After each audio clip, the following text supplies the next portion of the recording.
한 장의 사진 속에 담겨있는 여러 이야기들을 만나보겠습니다. 2주에 한 컷, 하재근 사회문화평론가 오셨습니다. 안녕하십니까? 안녕하세요. 네, 먼저 첫 번째 사진부터 보도록 하겠습니다. 누군지 다들 아시겠죠? 박근혜 전 대통령의 탄핵을 불러온 국정농단 사건의 비선실세 최순실 씨, 이제 개명해서 지금은 최서원이라는 이름으로 바뀌었습니다. 얼마 전 회고록을 출간한다는 소식이 전해졌는데요.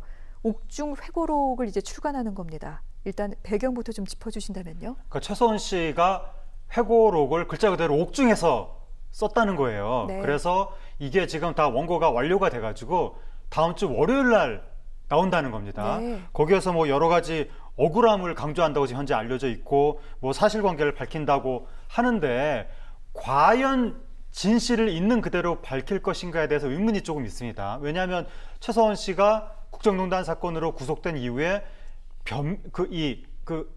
사실관계, 그러니까 자신의 잘못을 인정한다는 이야기가 크게 나오지 않고 있거든요. 뭔가 변명하는 거 아니냐, 뭐 이렇게 조금 사실관계를 호도하는 거 아니냐, 의혹이 여전히 남아있는 거 아니냐, 이런 식의 이야기들이 많이 나와 있었기 때문에 네. 결국 이 책의 내용도 자기 합리화의 내용이 담겨 있지 않을까, 그렇게 좀 의심이 드는데 일단은 뭐 책의 내용은 나와봐야 알 수 있을 것 같습니다. 네.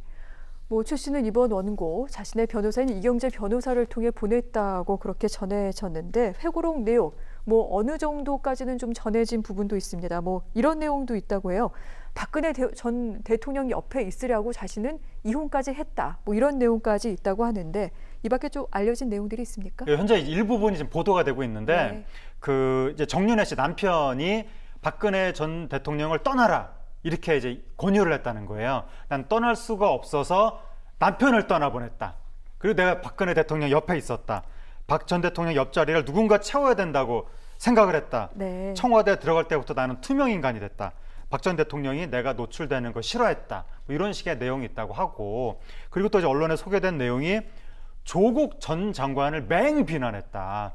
조국 전 장관이 이렇게 국정농단을 넘어서 국정장악까지 하고 뻔뻔하게 부인하면서 버티고 있는데 나도 부인하고 버틸 걸 왜 내가 죄를 인정했을까. 네. 그런 식의 얘기를 했다고 하는데 이게 정말 말이 안 되는 것이 조국 전 장관은 받는 혐의 자체가 최서원 씨가 받는 혐의하고는 차원이 다릅니다. 조국 전 장관 펀드 투자한 거 아니냐, 그리고 딸과 관련해서 옛날에 딸이 인턴을 제대로 출석했느냐, 봉사 표창장을 제대로 받았느냐, 이거는 사실은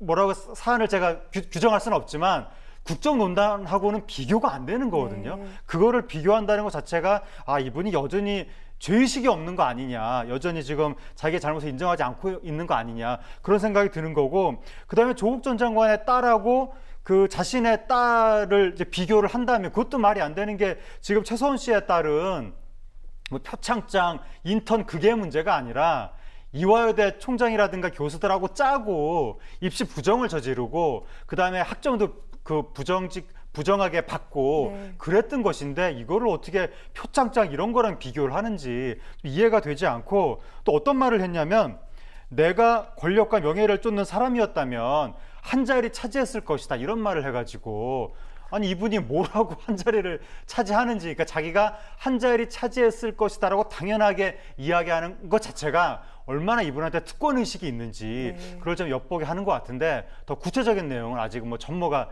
드러나진 않았습니다.